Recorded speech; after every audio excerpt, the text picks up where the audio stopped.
Galeri Nasional telah lalai atau dengan sengaja mengesampingkan kesepakatan yang sudah disepakati jauh-jauh hari sejak bulan Juni 2023 bahwa pameran saya itu nanti tanggal 3 Desember 2024 ya.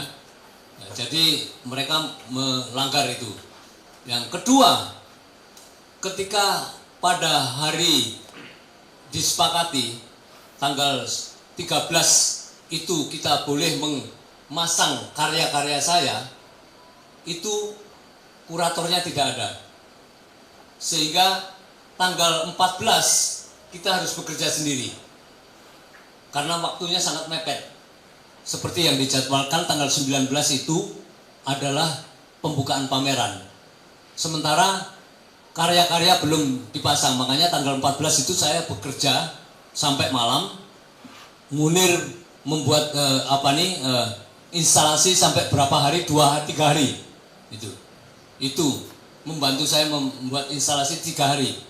Nah, pada tanggal 17 ya, setelah karya-karya itu selesai dipasang, barulah sang kurator datang. Ya.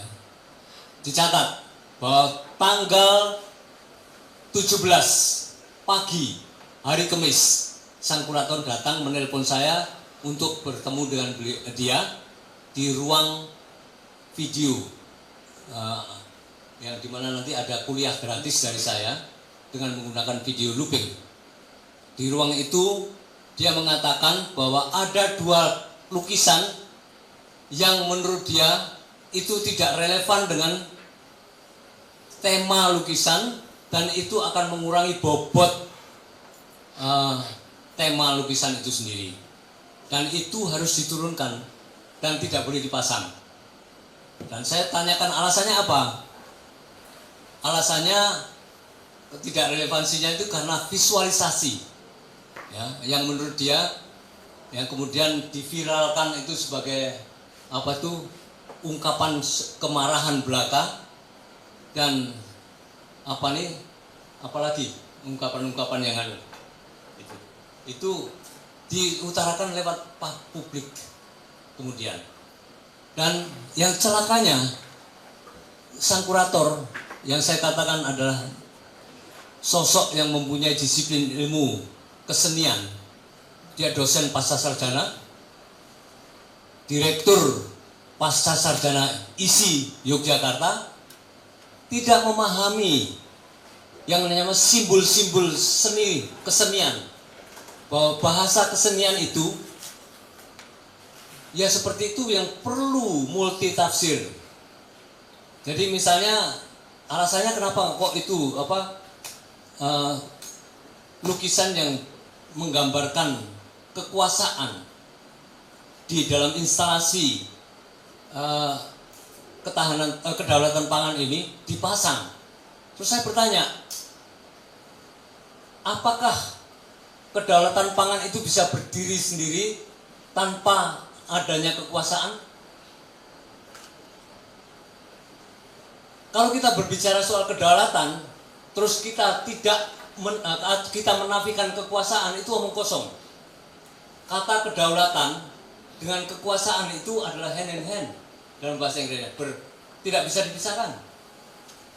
Kita ngomong soal pangan untuk bangsa Indonesia. Kalau tidak ada kekuasaan, pangan tidak akan terjadi, tidak akan ada untuk semua bangsa. Kecuali setiap orang di kota pun harus menanam padi. Jadi kebijakan pemerintah di dalam ketahanan pangan itu tidak bisa dipisahkan dari unsur politik, dari unsur ekonomi. Jadi artinya apa? Melihat kesenian yang simbolis seperti itu tidak bisa menggunakan kacamata politik. Nggak bisa.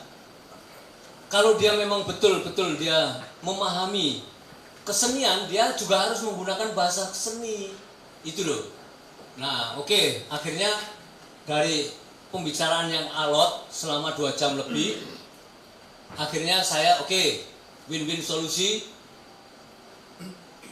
dua lukisan Konoha 1 dengan Konoha 2 itu terpaksa saya tutup dengan kain hitam, dan itu sudah saya lakukan. Itu terjadi pada tanggal 17, dua hari sebelum pameran dibuka. Pada hari hanya tanggal 19 siang hari seperti ini, saya diundang ke ruang rapat para staf Galeri Nasional. Di situ ada orang bernama Zamrud Satyanega dan orang bernama Bramantya bersama dengan kurator Suwarno, didampingi Jarod Mahendra, Direktur Galeri Nasional, ada Desi, dan ada Bayu, tim kurator, bersama orang yang bernama Hari. Di depan mereka, Jarod mengatakan bahwa ada 3 lagi lukisan yang harus diturunkan. Dengan alasan itu mengganggu dan tidak sesuai dengan relevansi pameran. Padahal di situ adalah gambar figur-figur petani memberi makan, ya, kepada orang yang saya gambarkan, ilustrasikan seperti orang kaya. Ada pameran itu harus ada kurator. Kemudian kesepakatannya tema tertentu kalau tidak salah tentang kedaulatan pangan ya. Tetapi ada sejumlah lukisan itu kabarnya dipasang sendiri oleh sang seniman. Nah, biasanya itu selalu melalui proses kurasi. Dan lukisan-lukisan itu tidak ada kaitannya dengan soal kedaulatan pangan. Bahkan agak vulgar, misalnya kuratornya makanya tidak sepakat dengan itu, dan juga mungkin ada motif-motif politik yang lain gitu. Akhirnya kuratornya mundur. Karena kuratornya mengundurkan diri, ya tidak mungkin ada pameran tanpa ada kurator. Bagaimana? Dibatalkannya pameran lukisan di Galeri Nasional. Ya, yang jelas kita juga sampai saat ini kita membuka kenapa dibatalkan. Yang jelas kalau memang ada kesepakatan antara kurator dengan yang akan melaksanakan pameran, nah, posisi kita tidak dalam konteks itu. Tapi terkait dengan masalah keamanan, apabila memang ada permasalahan yang terkait dengan hal-hal yang dibutuhkan pelayanan dari kepolisian, kita akan lanjut. Terima kasih. Dilarang ya lebay, kalau kata saya. Ini siapa? Gitu. Saya nggak yakin misalkan Prabowo itu kan presiden yang kalau saya lihat foto-fotonya ya, itu koleksi beberapa lukisan. Berarti kan Pak Prabowo itu cinta seni gitu kan. Baca buku juga, bukan baca Doraemon doang atau Shinchan gitu kan. Ya kan? Saya yakin mungkin udah bakal segitunya deh gitu kan. Kalau Pak Prabowo gitu ya, yang memang dia tuh kalau kita lihat tuh dia suka sama seni apa. Jadi ini siapa gitu loh pertanyaannya kan? Siapa nih yang bikin kemudian lukisan itu diturunkan? Ya, kalau saya sih kemarin begitu di Galeri Nasional, saya salah satu pejabatnya bilang begini, udah Mas Boni boleh masuk. Saya bilang saya nggak mau. Saya dikasih kesempatan untuk masuk sendirian. Ya, mungkin gara-gara saya anggota DPR. Tapi saya bilang sama Mas Bagus sama lain, saya nggak mau. Bukan gini cara mainnya. Konsepnya adalah ini kan udah mau dibuka, buka untuk umum. Saya masuk sama-sama. Akhirnya saya memilih untuk pulang setelah menunggu dari jam 12:30 sampai jam 2:30 ya Mas. Saya pilih pulang.